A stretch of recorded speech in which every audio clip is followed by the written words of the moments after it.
Hi guys කොහමද? අද කතා කරන්නේ විශේෂම මාතෘකාවක්. මොකද්ද? UAE වල විසිට් වීසා එකේ ඇවිල්ලා ජොබ් එකක් හොයාගන්නේ කොහොමද? ඔන්න ඕක ගැන තමයි අද කතා කරන්නේ. ඉස්සෙල්ලම කියන්න ඕන මම මේ කතා කරන්නේ මේ අවුරුදු 4ක් පුරාවට මට අත්දකින්න ලැබිච්ච සිදුවීම් මට ආශ්‍රය කරන්න ලැබිච්ච මිනිස්සු ඒවත් එක්ක මම ඇනලයිස් කරගත්ත ක්‍රමවේදයක්. මේ ක්‍රමවේදය විතරක් නෙමෙයි UAE විල්ල ජොබ් එකක් හොයාගන්න තියෙන්නේ. වෙන ක්‍රමවේද කවුරු හරි කෙනෙක් කියනවා නම් එහෙම කරන්න කියලා කවුරු හරි කෙනෙක් එම ආසයි නම් එහෙම ක්‍රමවේදයක් try කරලා බලන්න. හැබැයි මේ ක්‍රමවේදය follow කරලා ජොබ් හොයාගත්ත කට්ටිය ඕන තරම් ඉන්නවා. අන්න ඒක නිසා තමයි මම මෙහෙම වීඩියෝ එකකින් අද ඔයාලට ඒක ගැන කතා කරන්න හිතුවේ. මුලින්ම ඔයාට මේ රටට ඇතුල් වෙන්න අවශ්‍ය කරන UAE valid visit visa එකක්. විසිට් වීසා එකක් ගැන විසිට් වීසා එක ගැන මම කලින් වීඩියෝ එකේ කතා කරලා තියෙනවා. එතකොට මෙහි එන්න ජොබ් එකක් හොයාගෙන ඉන කෙනෙක්ට ඔයාට මේ දවස්වල ගන්න පුළුවන් හොඳම විසිට් වීසා එක තමයි දින 60 විසිට් වීසා එක. එතකොට ඔයාට මේ රට ඇතුළට ඇතුල් වෙච්ච දිනේ ඉඳලා දින 60ක් පුරාවට රැඳී ඉන්න ඒ විසිට් වීසා එක වළංගු වෙනවා. රයිට්. ඒක ගන්නකොට ඔයා තමන්ට ට්‍රස්ටඩ් පාර්ට්නර් කෙනෙක් සප්ලයි විදියට තෝරගන්න. මොකද වීසා එක තමයි ඔයාගේ මූලිකම කාරණාව රටකට ඇතුල් වෙද්දී. රයිට්. ඒ වෙනුවෙන් සාමාන්‍යයෙන් ගත්තොත් දින 5-7ක් අතර කාලයක් ඇතුළතදී ඔයාට උපරිමය වීසා එකක් ලබා ගැනීමේ හැකියාව තියෙනවා. මම මේ කතා කරන උපරිම දින ගන්න. රයිට්. එතකොට ඔයාට ඒ වෙනුවෙන් වැය කරන්න වෙනවා දිරාම් 800ත් 1200ත් අතර මුදලක්. ඒ කියන්නේ ලංකාවේ සල්ලි වලින් ගත්තොත් රුපියල් 70000ක් රුපියල් ලක්ෂයක් අතර මුදලක් ඔයාට ඒ වෙනුවෙන් වියදම් කරන්න වේවි. ඊළඟට ඔයාට අවශ්‍ය කරනවා මේ රටට ඇතුල් වෙන්න ගුවන් ටිකට් පතක්. රයිට්. එතකොට ඔයා සාමාන්‍යයෙන් තෝරා ගන්න ෆ්ලයිට් එක. ඊළඟට ඔයා මෙහි බහින්න හදන එයාපෝට් එක. ඊගාවට ඔයා එන දවස් කාල වකවානු. ඒ දේවල් එක්ක ගුවන් ටිකට් පතක ගණන් වෙනස් වෙන්න පුළුවන්. සාමාන්‍යයෙන් ගත්තොත් එම රුපියල් 50000න් වගේ පටන් ගන්නවා ගුවන් ටිකට් පතක්. හැබැයි අර මම කියපු කාරණාවත් එක්ක ඒක රුපියල් ලක්ෂය දක්වා වැඩි වෙන්න පුළුවන්. ඒ වෙලාව ඒ දේවල් ගනිද්දිත් ඔයා හොඳට හරි ට්‍රස්ටඩ් පාර්ට්නර් කෙනෙක් එක්ක ඒ වැඩේ කරන්න. මොකද ඔයා මෙහි එන්නේ ජොබ් එකක් හොයාගෙන ජොබ් වීසා එකකට මාරු වෙන්න. ඒ නිසා ඔයාට ඔරිජිනල් රිටර්න් ටිකට් එකක් ගැනීමේ අවශ්‍යතාවය ඉන්නේ නැහැ. ඒකට අවශ්‍ය කරන ක්‍රමවේදය ඒ අදාළ ට්‍රස්ටඩ් පාර්ට්නර්ත් එක්ක කතා කරගෙන මොනවද ඒකට අදාළ හොටෙල් බුකින් එක රිටර්න් ටිකට් එක එයත් එක්ක කතා කරගෙන ඔයාට ඒ වැඩේ කරගන්න පුළුවන්. ඒ හැම දෙයකටම වියදම් වෙන මුදල තමයි මම කිය රුපියල් 50000ත් රුපියල් ලක්ෂයක් අතර මුදලකට ඔයාට ඒ සේවාව ලබා ගන්න පුළුවන්. එතකොට ඔයා එයාපෝට් එකෙන් එනකොට මතක තියාගන්න විසිට් වීසා එකේ එන කෙනෙක්ගෙන් ලංකාවේ එයාපෝට් එකේදී චෙක් කරනවා මේ විසිට් වීසා එකේ ඇවිල්ලා ඔයා මෙහි වියදම් කරන්න හැකි මුදලක් ඔයාගේ අතේ තියෙනවද කියන එක. මොකද ඔයාට සාමාන්‍යයෙන් ගත්තොත් එහෙම ඩිරම් 3000ක වගේ මුදලක් ඒගොල්ලෝ බලනවා තියෙනවද කියලා ඔයාගේ අතේ මේ විසිට් එක ගිහිල්ලා වියදම් කරන්න.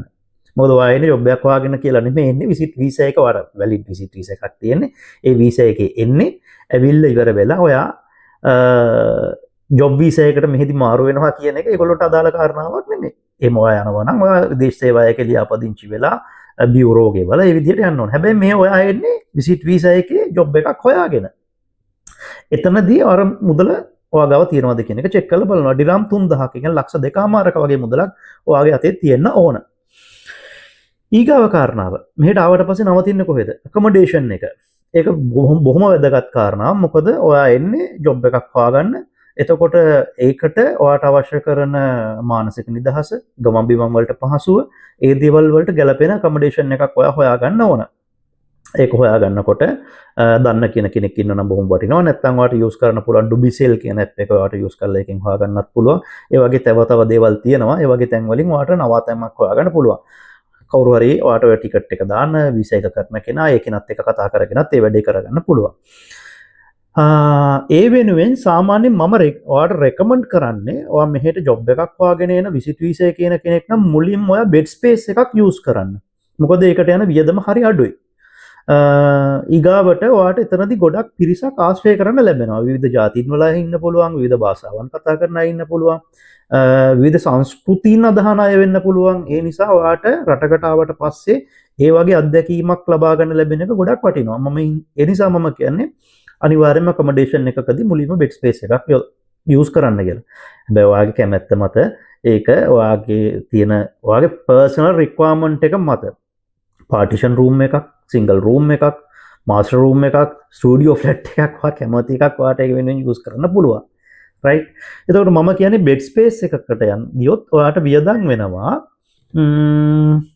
ඩිරම් 500ත් 800ත් අතර මුදලකට ඔයාට බෙඩ් ස්පේස් එකක් හොයාගන්න හැකියාවක් තියෙනවා මේ ඩුබායි අවටි මම මේ ඩුබායි අවට කතා කරන්නේ එතකොට ඒ බෙඩ් ස්පේස් එක හොයාගනිද්දී ඔයා ඊළඟට මූලිකවම කල්පනා කරන්න ඒ අවට ඔයාට අර මං කියපු ගමනාගමන පහසුකම් ලබා ගන්න ගමන් බිමන් පහසුකම් ලබා ගන්න පුළුවන් ද බස් එකකට යන්න ළඟයිද බස් ස්ටොප් එකකට ළඟයිද ඊගාවට මෙට්‍රෝ ස්ටේෂන් එකකට ළඟයිද ටැක්සි එකක් ටක් යාලා ගන්න පුළුවන්ද අන්න ඒ දේවල් ගැන අවධානය යොමු කරලා බෙඩ් ස්පේස් එකක් ඔය ඇකොමඩේෂන් එකක් හොයාගන්න එක කරගන්න ඒ වෙනුවෙන් දිනම් 500ක් 800ක් වාට වියදම් කරන්න වෙනවා ඒ කියන්නේ ලංකාවේ සල්ලි වලින් ගත්තොත් රුපියල් 40000ක් රුපියල් 70000ක් අතර මුදලක් ඔයාට ඒ වෙනුවෙන් වියදම් කරන්න වෙනවා ඊළඟට කෑම මෙහි ආවට පස්සේ ඔයාට පුළුවන් මෙහි දැන් ලොකු කමියුනිටි එකක් ඉන්න ශ්‍රී ලංකන් කමියුනිටි එකක් ඒ අතර ඉන්නවා මෙස් කරන කට්ටිය ඒ කියන්නේ මෙස් කියලා කියන්නේ ලංකාවේ කෑම බීම හදලා ඒගොල්ලෝ මේ ඉන්න අයට ජොබ්ස් කරන අයට විසිට් වීසා කියලා ජොබ් හොයන අයට ඒගොල්ලෝ ගිහිල්ලා ඒ කෑම ඒගොල්ලෝගේ තැනටම ගිහිල්ලා දෙනවා ඒ වගේ තැනකින් ඔයාට කෑම ගැනීම හැකියාවක් තියෙනවා ඔයාට වේල් 3ටම සාමාන්‍යයෙන් කෑම ගන්න පුළුවන්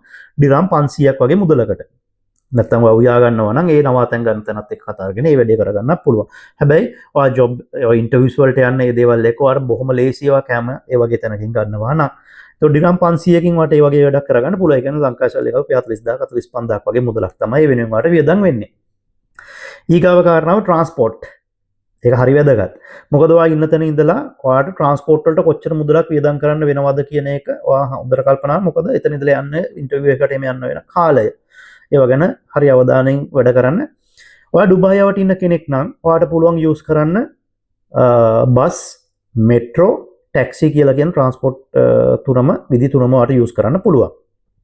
ඔය තුනම යූස් කරන්න වෙන අවස්ථාවක් නෙනවා. මොකද එක ඔයාට තියෙන ටයිම් එකට ඉන්ටර්වියුස් වලට එහෙම යන්න ගියාම CV බෙදන්න ගියාම ඒ වගේ දේවල් වලදී ඔයාට ඔය තුනම යූස් කරන්න වෙනවා. ඒක නිසා මම සාමාන්‍යයෙන් දකිනවා ඔයාට මාසෙකට ඩිරම් 400ත් 500ත් අතර මුදලක් ඔය ට්‍රාන්ස්පෝර්ට් වලට ජොබ් එකක් හොයාගන්න කාලෙදි වියදම් කරන්න වෙනවා. ඒ කියන්නේ ලංකාවේ මුදලින් ගත්තොත් එimhe සාමාන්‍යයෙන් රුපියල් 40000ක් 45000ක් අතර මුදලක් ඔයාට ට්‍රාන්ස්පෝර්ට් වලට අයින් කරන්න වෙනවා මුල් මාසය තුල. මාසයක ජොබ් හොයන කාලය තුල. ඊළඟට ඒ වගේම තමයි පොඩි පොඩි අමතර වියදම්. මොකද ඔයා ඉන්නේ අලුත් කමියුනිටි එකක් එක්ක ඉන්නේ, අලුත් යාළුවෝ සෙට් එකක් හම්බෙලා ඉන්නේ. ඊළඟට අලුත් රටක ඉන්නේ. එතකොට ඒකට ඇඩැප්ට් වෙන්න ඔයාට යම් යම් පොඩි පොඩි වියදම් කරන්න වෙනවා.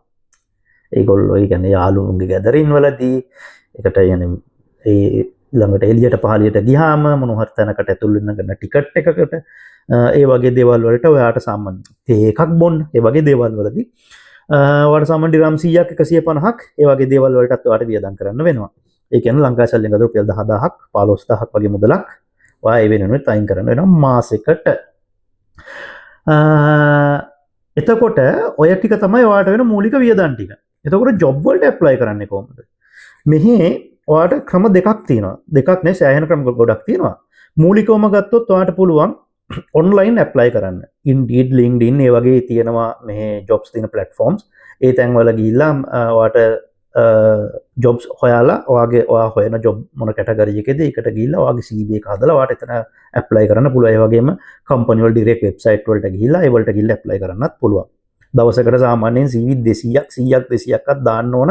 100ක් 200ක් දැම්මොත් තමයි ඔයාට ඉන්ටර්වියුස් 5ක් 10ක් කරේ එන්නේ.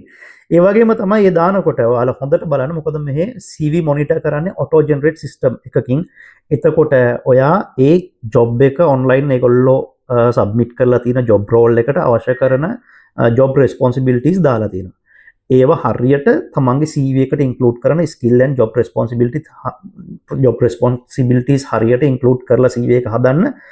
එහෙම නැත්නම් ඔයාගේ CV එක ඔටෝමැටිකලි රිජෙක්ට් වෙනවා සිස්ටම් එකෙන්ම. රයිට්? ඒවා ගැන හරියට අවධානය යොමු කරන් ඉන්න.